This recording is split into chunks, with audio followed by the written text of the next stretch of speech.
one is this one actually talks about how to minimize cheating with the focus on learning. And I think we all know that assessments has always been very dicey. We have struggled with assessments as instructors, and it remains elusive and difficult for us to grasp. And the past 2 years actually reinforced that there are many challenges, and they exist, and many more. We faced many more.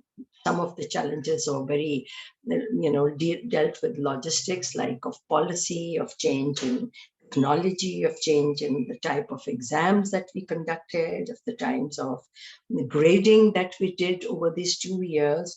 But many more were also about rethinking what assessments really means and bringing the focus on learning center stage. I think that's the main one big learning that came out of these 2 years of up and down seesaw about trying to work a way around. And so assessments, the high stakes assessments like the final exams and so on, standardized exams lost their credibility. And now the focus is not for assessments for learning, but assessments as learning. And I think that has a monumental leap in our educational reform and transformation of our educational system. Without much ado, I will invite Anish now to talk about the Netiquettes, but then I will introduce our panelists one by one, and I invite them to present. So Anish, over to you. Thank you, Dr. Zia. Good afternoon, everyone. So as we move forward to the session, I want to request all of you to please rename yourself. I have given an example. Write your department name and then please write your name. This will really help us in recording and marking your CPD hours. If you have any internet connectivity issue, please turn off your video. Your mic will be muted during this session because the panelists will be disturbed this way, but you are free to speak. If you have anything to say, please raise your hand and the moderator or the panelist will get to you. If you want to comment and have any questions, please type your questions in the chat window. We will have a post-session survey during the session, actually, towards the end. So I want to request all of you to please fill that session. The session is being recorded. Thank you so much. Okay. So the first of our panelists is our own Vice Rector, and we are very, very honored to have him today on our session. And I see that with you being here, Dr. Trimble, we have more registrants and participants than usual. We usually struggle around 80, which is still not a bad number. But this time we had closer to 100. So we're delighted to have you with us. And we hope that this is not the only one that you'll take, during the coming year or so. So over to you, Dr. Trimble. I think you're talking about low stakes assessment, skill building, instruction about just-in-time instruction about plagiarism and progressive writing assignments. So over to you. Thank you so much for this opportunity. I've been looking forward to this for quite some time. This comes from an experience that I had as I was teaching a research methods class to psychology students at my previous institution. And I was implementing an assignment to help my students to develop better hypotheses for their proposals. And it turned out that using this assignment, I was able to reduce plagiarism considerably, although that wasn't the reason that I had made the innovation. And so I was quite pleased with that, and I wanted to share that with you today. So in this session, I hope that you'll be able to, by the end of it, describe how low stakes assignments and progressive writing can be used to minimize cheating. Secondly, to be able to teach your students how to summarize instead of paraphrase. Thirdly, to explain the value of just-in-time instruction about plagiarism. And fourthly, differentiate between incidental similarity and plagiarism. Okay. What we have here is layers of plagiarism prevention. It's what I'd like to think of is there's not like just one silver bullet to be able to eliminate all plagiarism. But if we take a layered and a multi-faceted approach to reducing plagiarism, that is probably a really good strategy. One thing to do is to use low stakes assignments. There are certainly times where we'll need to have high stakes assignments, and I get that. But if we start with some low stakes assignments, i.e. that they're not worth a large portion of the student's grade, then the student can try and attempt it. And if they don't do well, then it hasn't harmed their grade too much, and they can still recover. Sometimes students feel like they quote unquote need to cheat because it's worth so much of their grade, and that if they don't do well, they'll be in trouble. Second of all, skill building. I've had experience where students say that they didn't mean to cheat, and I really do believe them, but they just didn't know how to avoid it, how to use sources correctly. And so this is really the most important part of what I'm going to be talking about today is skill building. Thirdly, just-in-time instruction about plagiarism. We often think that talking about plagiarism in University of 100, WRCM, courses like this is helpful. And that's true. And we need to lay a foundation for understanding about plagiarism. But to come back to that, just as they're starting to write, seems to be the right time. And I'll talk about that. Fourth, progressive assignments. So that when there are multiple drafts, as we're working toward a larger presentation at the end of the class, maybe it's a paper. If I've seen how my students are writing early in the semester, and then all of a sudden at the end, it's much better than I know their ability, that can be a cue that perhaps this is not the student's work and that they have plagiarized it. So I want to start here with a progressive assignment writing that I have used in one of my classes, and that I was able to really reduce plagiarism through the use of this assignment. So when I'm talking about writing assignments being progressive, what I mean is that there's multiple sections to the paper, and the students are turning in sections, maybe a section early, and then a little bit later another section, and a little bit later another section. And they have different due dates for each of those sections. And they get feedback on those sections before they need to turn them in again. And it starts with some low stakes writing. I know I was anxious when I was a student and I had to write something and I didn't know what the professor's expectations were. And so to have some early feedback that's not worth a lot of points gives me a sense, oh yes, I'm on the right track, or oh, I need to adjust my writing in such and such a way. And so those low stakes assignments early in the semester can be really helpful. When students have multiple drafts of important sections, then they're able to learn from a previous section how to improve.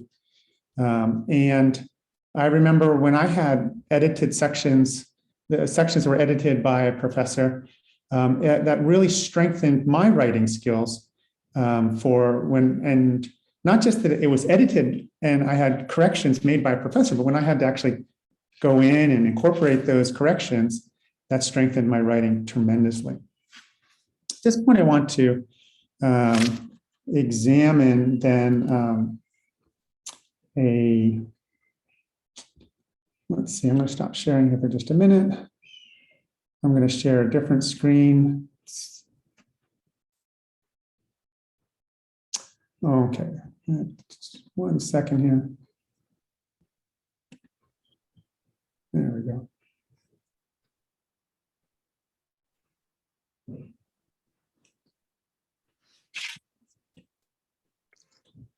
I am needing to share this screen. Okay.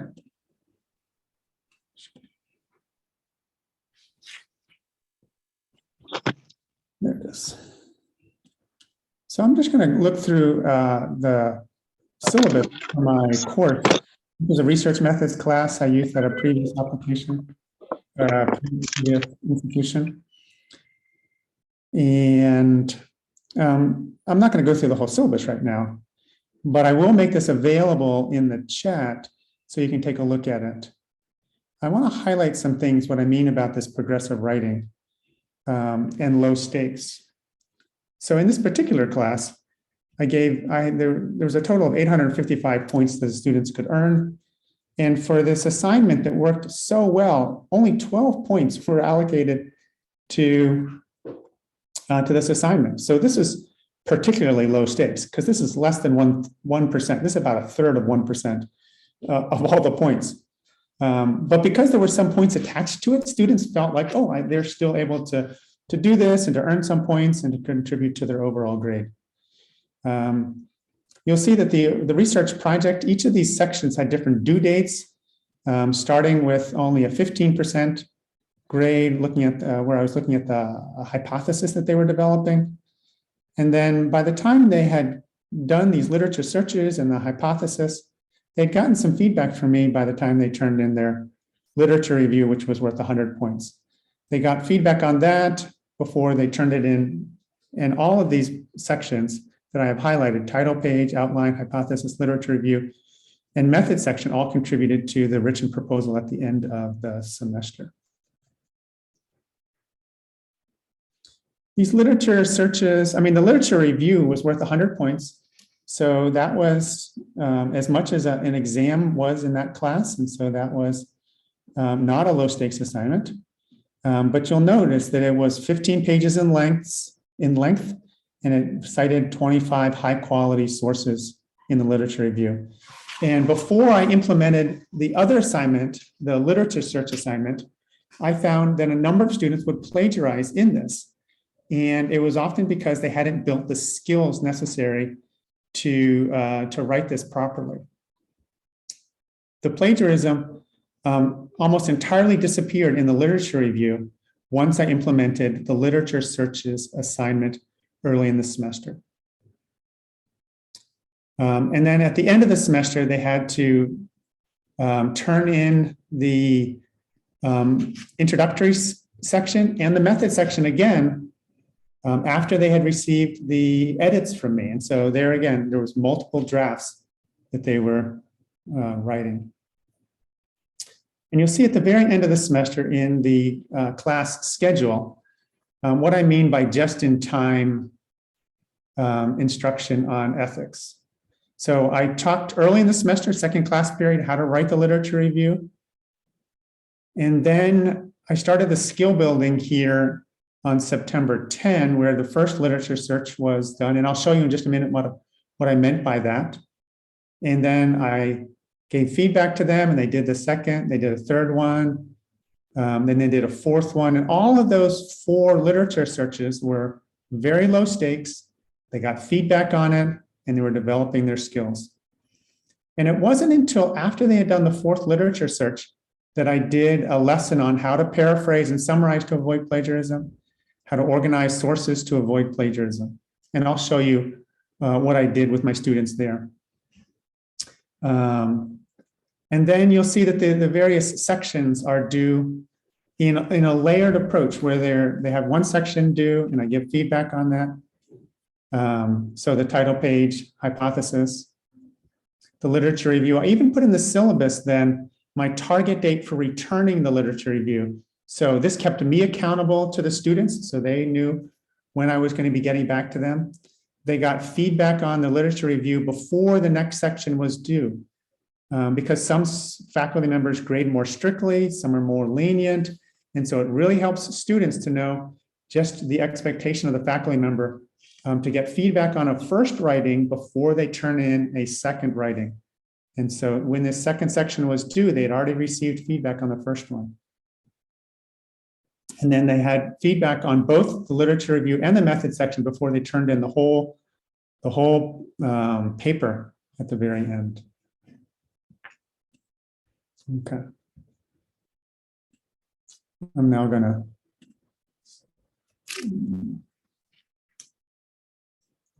to return to my PowerPoint.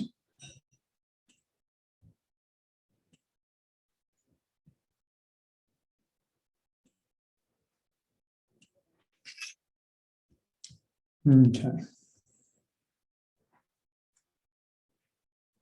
So this is the assignment that I really wanted to share with you that I found made all the difference with my students. And these were the literature searches. Again, they're only worth a small number of points, but this made all the difference in the world. So they had to find an article, and I had given some library instruction on how to find articles online. So they had to upload the PDF of the article. They had to correctly cite it in APA format. And then number 3, what was the main finding? Summarize the results of the study, not the literature review, in 2 to 3 sentences. So they had to read the study. And what I wasn't wanting them to do was grab some literature, some sentences from the literature review. Rather, I wanted them to say, what was this study all about? What did they find? What was the outcomes of the study? So give them, what did this study produce? And write that in 2 to 3 sentences.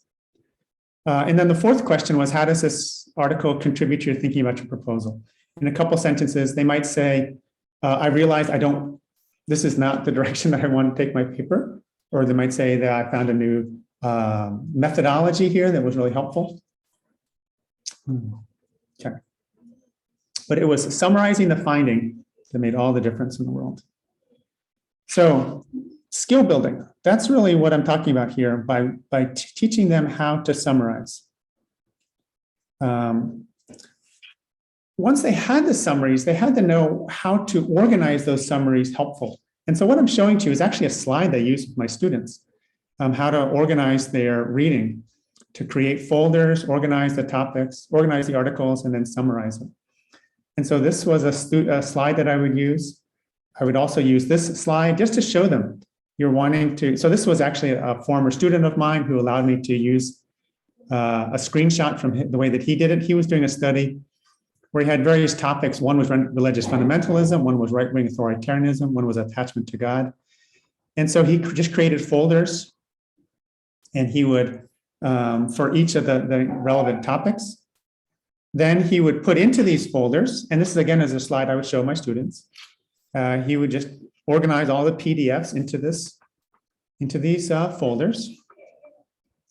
And then he would summarize. And these are actually the summaries from the literature search assignments. And he would put them all together here. And he put them in from the first 4 that he used for these literature search assignments. He put them here. And then as he continued to read articles, and there was a requirement of at least 25, he would just put these summaries in here. And so these are his original sentences that he has created. So he's not clipping and pasting from articles, he's summarizing them. And he told me that when he actually wrote the paper, all he did is he rearranged these and added a few connecting sentences, and it was a fabulous paper. And it was not summarized, it wasn't plagiarized at all because they were all summaries. Just-in-time instruction about avoiding plagiarism. And so this is what I would teach them just before they were about to do their writing. I would contrast the difference between paraphrasing, which has about the same number of words. And this example has 45 words in the original text, and it's paraphrased. And this is not plagiarized. It's paraphrased appropriately. But the problem is oftentimes it's hard to avoid plagiarism when you are paraphrasing. Summarizing is much better. And so I showed them an example where this has 103 words. And when it's summarized, it becomes 31 words.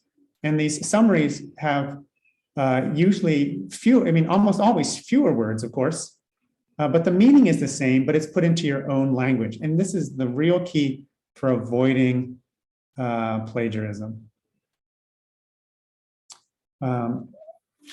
I would also give them some instruction on how to avoid plagiarism by showing them some examples of student work that had gone through Turnitin and had been highlighted as possibly plagiarized.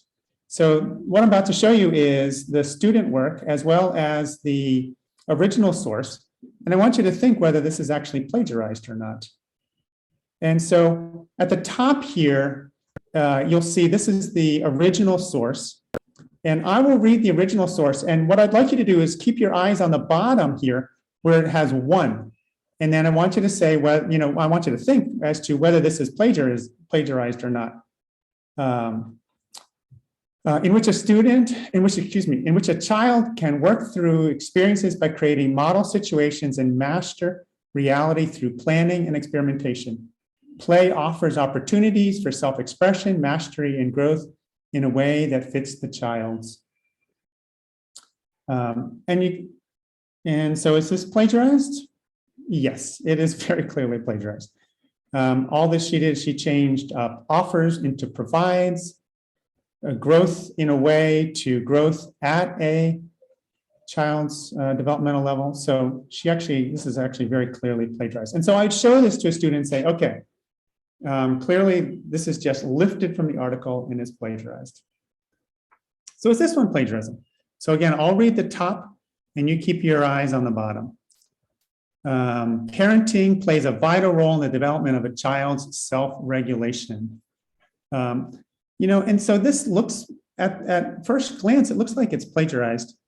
But in the context, I would say this is not plagiarized because this is just an easy phrase to develop. Anyone could write this sentence or this part of a sentence. Parenting plays a vital role in the development of, of something, and it's of very different things. Instead of a child's self-regulation, this person is saying of adolescence of any sexual orientation. And so clearly, they've just happened to stumble upon the same phrase. And I would reassure my students not to worry about this because I would not count this against the student because it is just incidental. It's incidental similarity. It's not actually plagiarism. Okay. Is this plagiarism? Okay, so researchers Madam Rung and Wright examine the relationship between media violence and late adolescent anxiety, blood pressure, and heart rate. Again, I would say this is not plagiarism because this person just happened to stumble upon some similar words. And so I'd reassure them that if you stumble upon some similar words, I won't dock you for plagiarism there. And so here we see, again, a scattering of words. But again, I would say that this is indeed plagiarism because this person has just moved some words around and changed, but the sentence structure is the same. And so it's just much too similar. So I'll read the top again and just watch the bottom. If play is considered the language of children, then toys are their words. Children in play therapy are able to choose from an array of toys. They're given the power to determine what toys to use and how to use the toys most often. If a child decides to use a toy in a destructive manner, the play therapist will use limit setting to help the child learn more effective socially appropriate ways to express himself or herself. So again, this is in fact plagiarism. And so I show this all to you just to highlight what I'm doing with my students. I'm showing them some real life examples of what is and what is not plagiarism. And so what I was so pleased was that when I started using those summaries, I had students doing the literature searches and creating some summaries of articles. Accidental plagiarism virtually disappeared after I implemented the literature searches assignment. Although this was not the purpose of the assignment. It was designed to prepare students to formulate good hypotheses for their proposals. But the happy outcome was that students developed the skills they needed to avoid plagiarism. So just to reiterate this layered approach to preventing plagiarism, using low stakes assignments, skill building, teaching them how to summarize, talking about just-in-time instruction about plagiarism just as they're about to start writing, and then using progressive writing assignments as a way to help students. Thank you. There's more to come.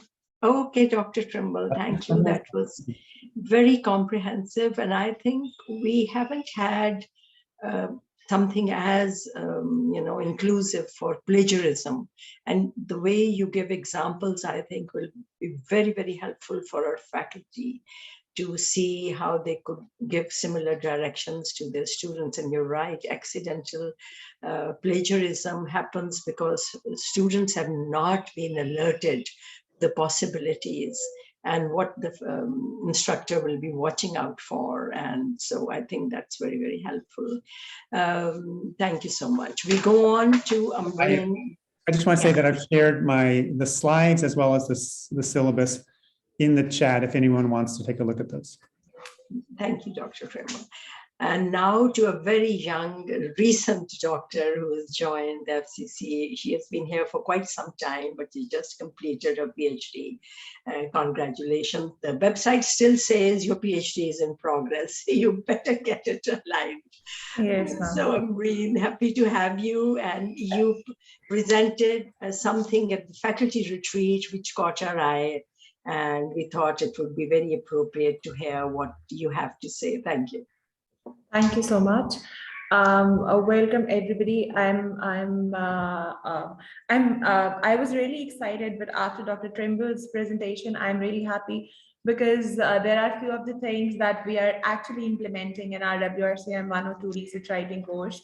And I'm very enthusiastic to see this, how progressive writing has worked for the students. So I am going to talk about, as Dr.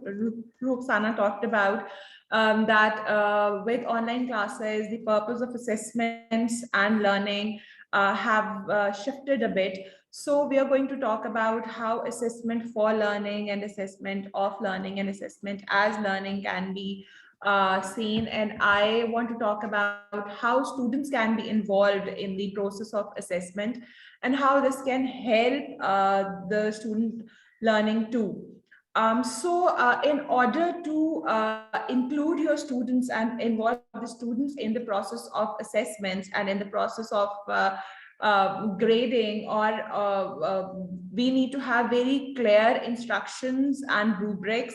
It is very helpful to have checklists given to the students too. Rubrics and checklists, they really help the students to have clear instructions, and they really help the students to see what should be there in the assignment and what is not there in the assignment that is there in front of them.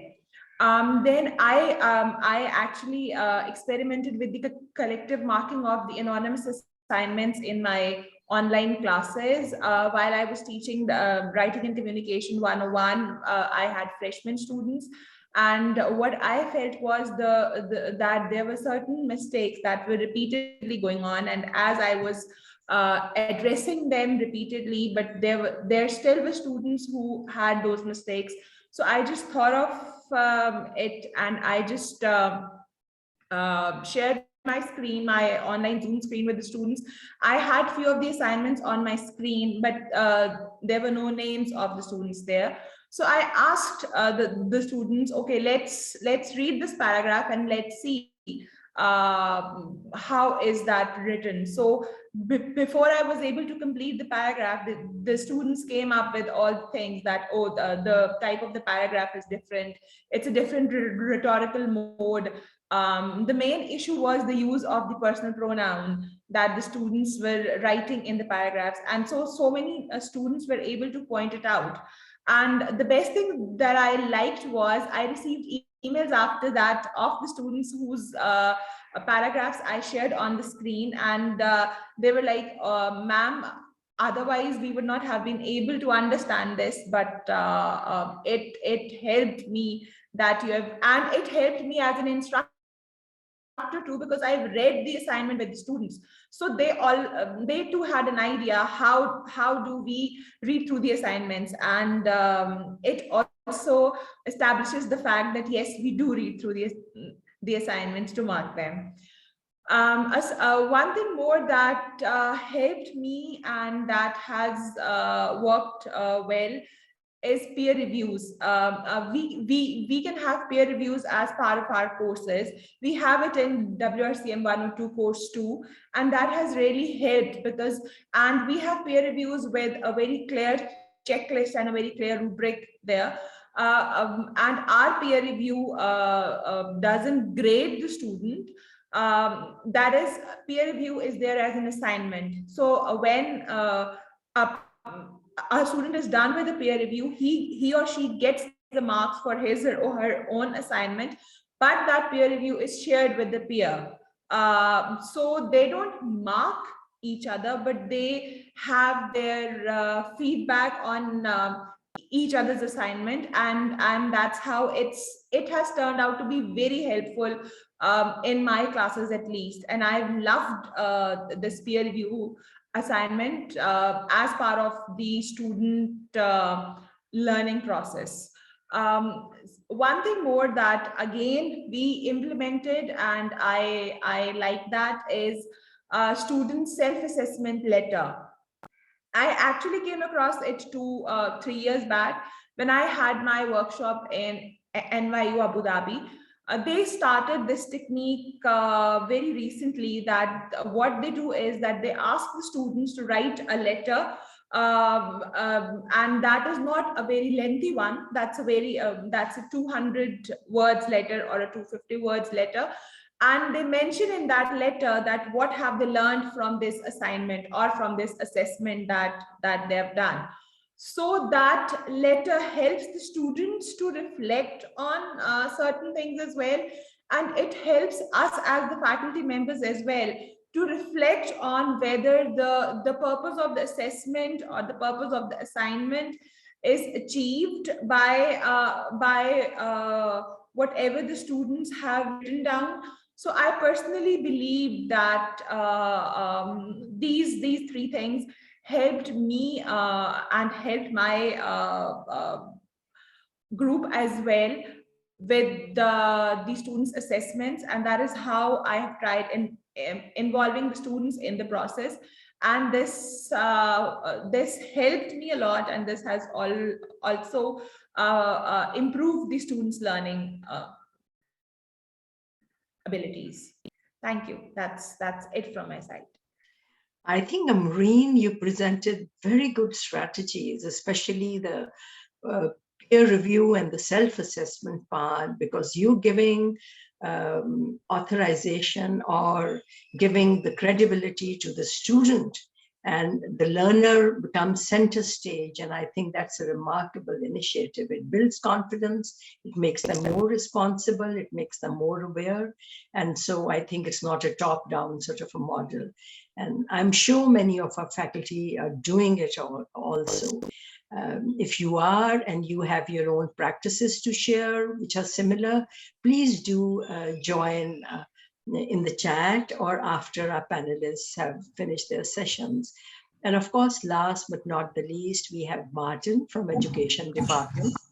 Martin, I see that your slide is already on, so I'd better show off. So over to you. Okay, thank you very much. As other people also mentioned, Dr. Trimble and Ambreen mentioned that they were using assessment for learning or low-stake assessments. I also use low-stake assessment. I called it actually progressive worksheet, but basically it's a low-stake assessment. And we always know that our assessment should be authentic, they should be aligned with SLO, and our assessment should be effective and they should be transparent. So I kept all this in mind. And first alignment which I did was alignment throughout, not only SLO, but throughout, program outcomes, mission statement, and university's vision and mission statement. I found that university is trying to ask us to develop certain graduate attributes. And I made a list of these graduate attributes.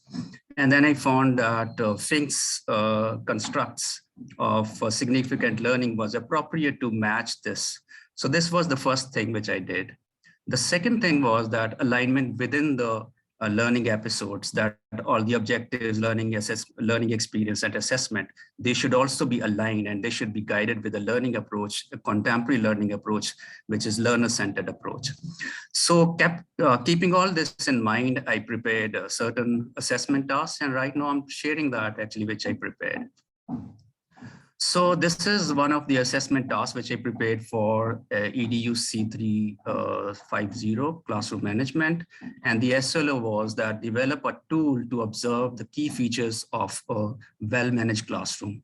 And you can see that this is at a create level, which is in the Bloom's taxonomy on the highest level. So what I did, rather than having a one-shot assignment, I divided into small chunks, small tasks. And for this one, I made 2 task sets. The first task was actually of 5 marks.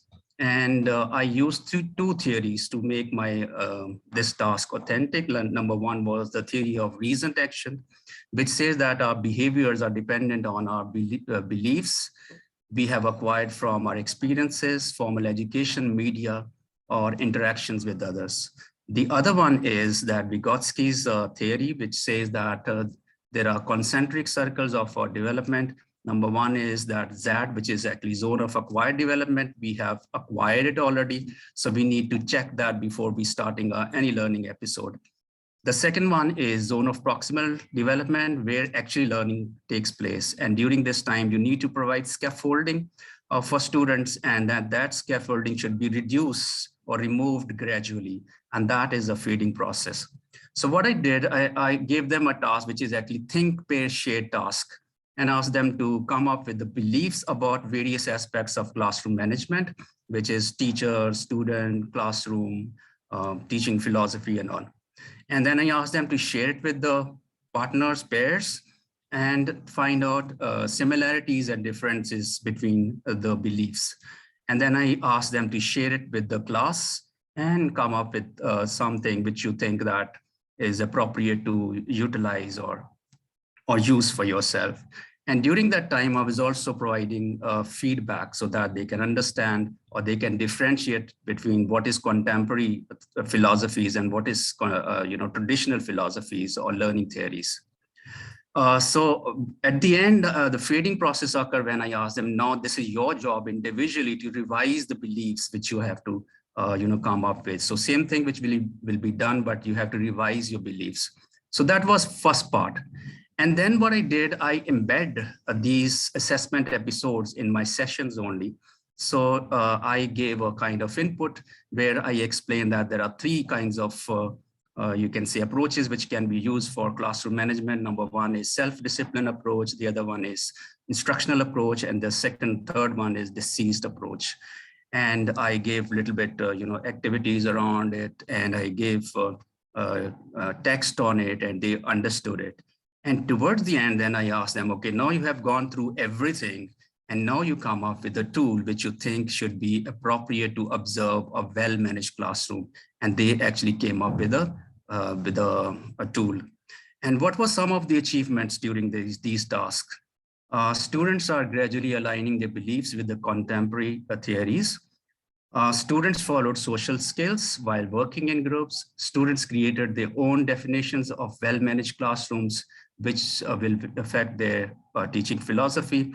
Students develop their own classroom observation tools. Students are gradually improving their communication skills. But there were some challenges. For example, one of them was tunnel view, that they didn't want to change what they had written earlier in the beginning only, means unlearning was difficult. And the second one was absenteeism. Those who were not attending my regular classes, they were missing most of it.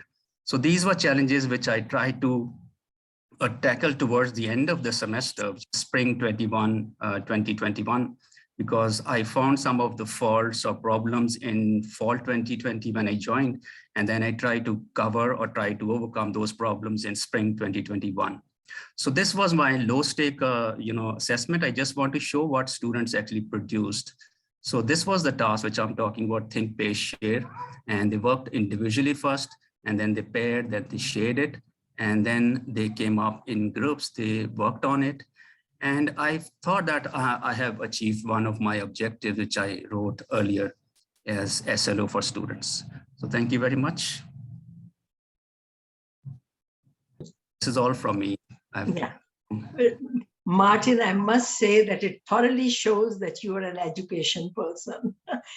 So much, you have used the theoretical approach and you applied it practically and you show it side by side.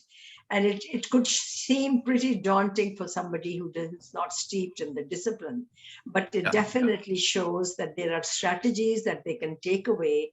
And I think how you have explained the theoretical approach that you picked and how you made it apply in a think, pair, share strategy of learning that it brought about, and then how you made them assess their own learning. And at the end of it, made them do original thinking. And of course, this prevents cheating because everybody has to be original and do their own modeling. So I think you did a great job. I see lots of thank yous in the chats. But I do strongly encourage to share your experiences, because in the faculty retreat and in a survey that we took from our faculty, a lot of you, and I'm going to take some names and I'm going to call you out, who actually you offered to talk about best practices. And of course, there's some names in front of me. There's Abdul Jalil, there's Rana Rubab, Ana Muzammil, Saba Iqbal, Hafiz Rizwan, Sharoon, Aftab Bashir. And so I hope you can unmute yourself. We have 15 minutes, ask questions or share experiences. I see Aqdus, who's new to the campus, says that she's learning a lot. Perhaps she could start off by asking some questions or clarifying some areas of presentation that we talked about in the session. Just trying to encourage, if there are some takers, please unmute yourself and name yourself and ask a question. Ji, Assalamu alaikum. Good afternoon, everyone. This is Aqdus Aslam from the Department of Education. I would like to say a big thank you to the presenters, because I love the fact that today's session was very practice oriented, and it was about very real, useful techniques that we can use in the classes. So I have, as a new teacher, I have struggled with giving timely feedback to the students, although I have been able to develop low stakes assignments and ensure that the students have access to the right guidance and models regarding how to solve the assignments. That said, I've struggled giving timely feedback where needed. Are there any suggestions from the presenters regarding how we can maximize or effectively give feedback in without using too much time at both the student end and at the teacher end? Dr. Trimble, I think it should be appropriate for you to answer that question. Yes, I certainly resonate with this, and this is not an easy thing, something that I have struggled with myself. I have three recommendations. One, if it's a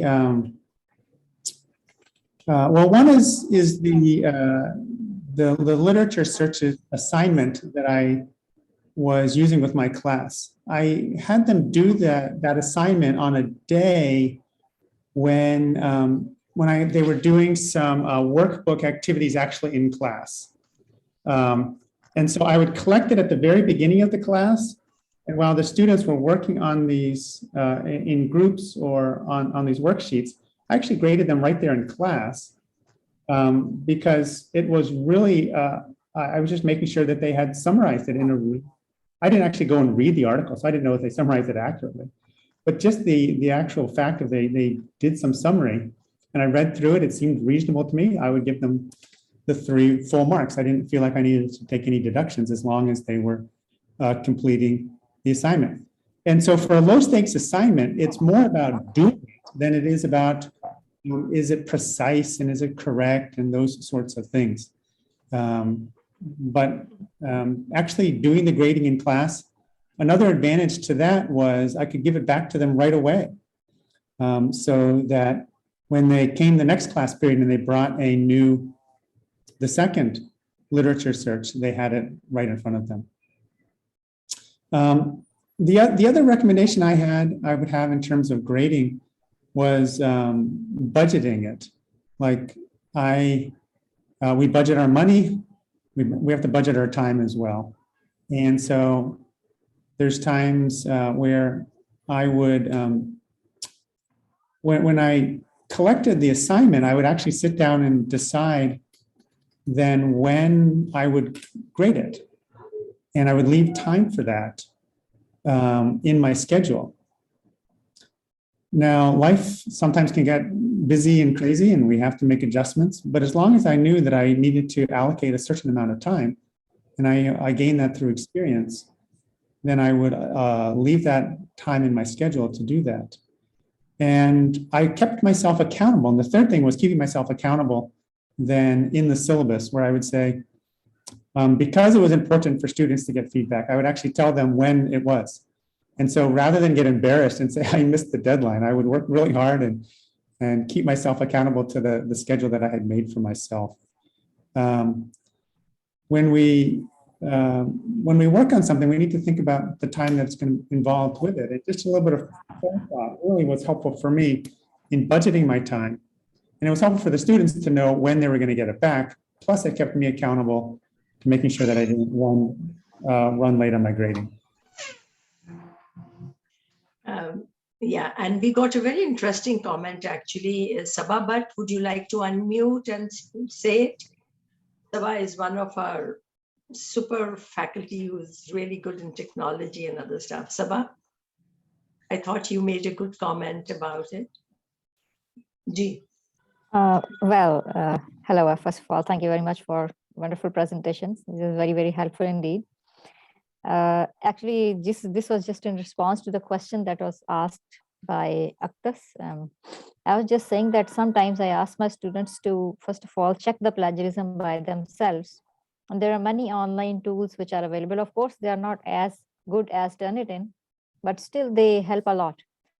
So when they, first of all, do a check by themselves, and then they submit it, they learn how to deal with plagiarism and, this paraphrasing thing. And so that was just, a suggestion.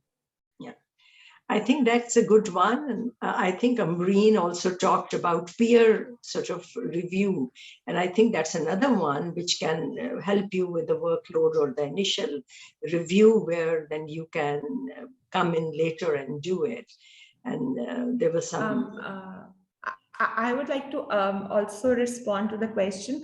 What I do is that I don't take the assignments on weekends, because I know that I'll have a hectic week throughout. So I take my students' assignments in the middle of the week. And in this way, it gives me a bit of time on the coming weekend to work on the assignments and to mark them in time. Yeah, I think that's a great point. Any other suggestions? Can I say something? Please. I think I agree with Dr. Trimble that if you use low stakes assignments, your burden is already reduced. I would say that we can divide our assessments into two parts. For example, one is process, the other one is product. For example, if we are talking about only teaching or helping them to understand the concepts, there you don't have to work on individual assignments. You're just helping them to understand the concept so that they are prepared for the final product which you are expecting from individual students. So the first chunk where you are giving very few marks for each of the steps, there you can have group work, you can have pair work, you can have few assignments, a few tasks, and that will be small assignments also. And that grading will become easier. Then you can have final where students will produce individual tasks or work actually. Thank you. Okay, great. I have Farheen, Saeed, who wants to ask a question. And there are some more, please. Good afternoon, Dr. Ruxana. Thank you so much for the wonderful session. It was not like a question, a suggestion to the answer that one of my colleagues just asked about assessment. What I do basically is that I use Moodle in a full capacity. I always ask my students to upload each and everything over Moodle. It helps you a lot, and there is a comment section in Moodle as well where you are just open it up and you can check, and while you are checking, you're adding comments and the files changes it, and students can easily read what have they done or not. Second thing, one of my suggestions is that I have been using assessment tools for formative assessment in classrooms, and online tools are very, very handy and they're very good to use. One of the tool that I've been using in my classroom is Edpuzzle. Edpuzzle basically is a online video editing and formatting assessment tool, and it actually helps you to save time and to understand and to get the understanding of your students, so they can work with that. That was all from my side. Thank you. Okay, great. Farheen, would you put that site for the tool that you use in the chat, and we'll sort of capture it? And yes, yes, I can. And there are also so many others, so I can share the name. And if you want, please do. Please do, and so we can share it with the wider faculty. Yes. Are there any other another? Farheen, your hand is still up. If you know, I don't see any other questions or comments, but please, if any, do come forward. I'm going to launch the poll right now. Before you leave, please do state your level of satisfaction for the session, and so that it's helpful for us and our panelists for the next time.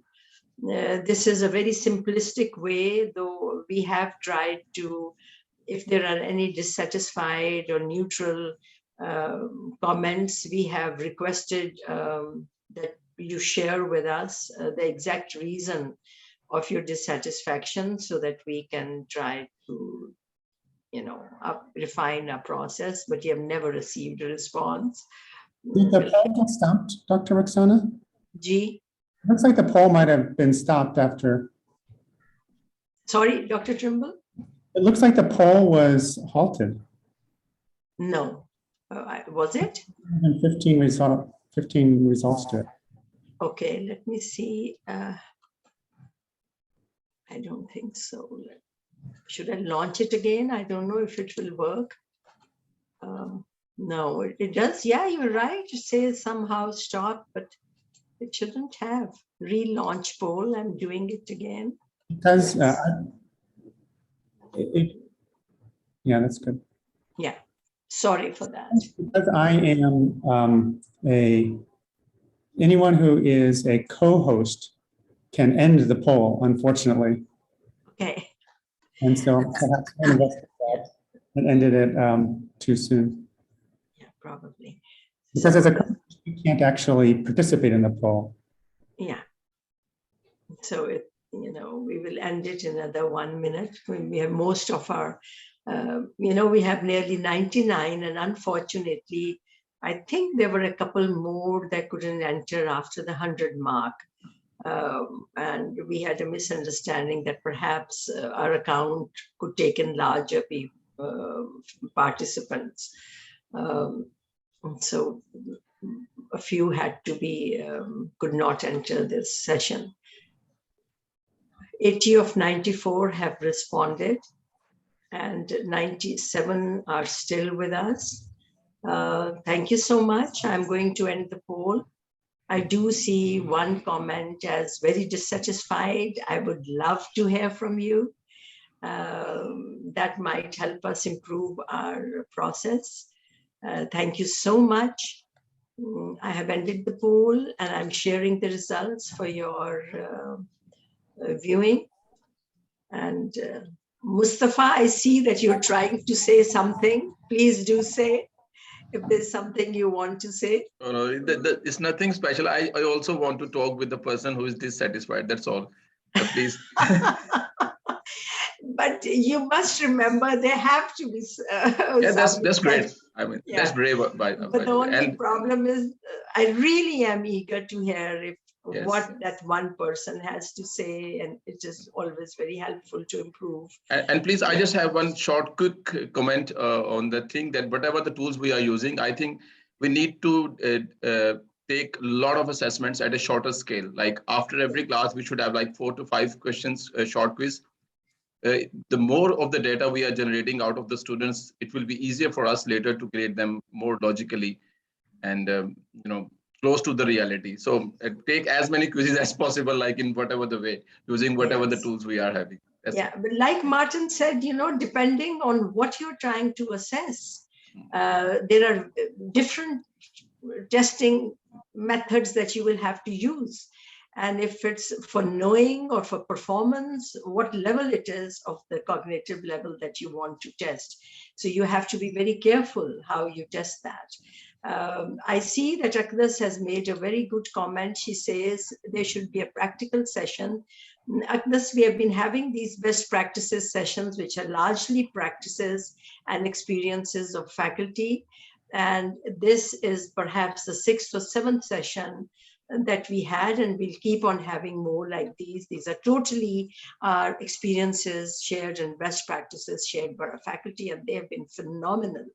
The way our faculty have come up with some strategies for effective classrooms and learning, despite these 2 years of upheaval. So I thank our panelists once again. I thank you, our participants. And we will very soon meet again with another best practices. We have quite a few to run through. And for now, it is goodbye and have a good day. Thank you for the opportunity. Thank you. Thank you. Each one Thank you of very you. much. Thank you so much. Bye-bye.